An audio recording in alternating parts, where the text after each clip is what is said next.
over there. Hello. Say hello from Judy. Thank you, Judy.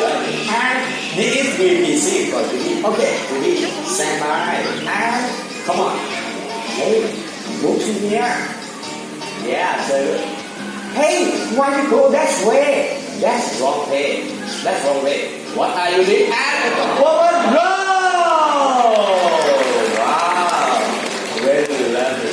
Judy is ready. Everyone, are you ready? Yeah, thank you. Ladies and gentlemen, please welcome virtual band.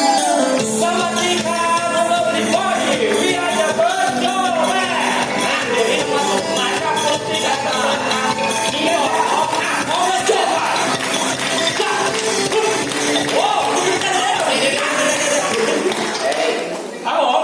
What happened? Why she not dancing? Oh, ปกติเขาไม่เล่น Yes, and sorry, not this song. They like Jingle Bell song. Okay. Everyone, bring your heart together. Let's dance. Sing.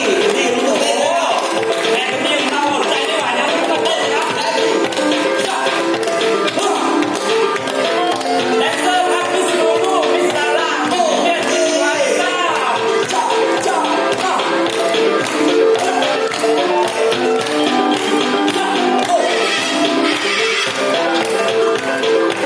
โอเคครับอีพีนี้ยอมแพ้หาแข่งอีพีเต้นเมื่อวันเดียวอันที่แสบเรเดอร์ฟรันโกทีนับ100ชีวิตด้วยกันครับเดินทางไกลจากแอฟริกามาเลยฮะมาพร้อมเพียงขาเดียวยาวและแท็กซี่ลำตัวของพวกเขาหน้ามีลักษณะที่สลิมมากเลยฮะจังหวะต่างรู้สึกทางด้วยเล็กติดเดียวกันที่เห็นทั้งหมดเกินแล้วครับหมุนตัวกลับมาแล้วครับ Everyone keep an eye on you Are you ready?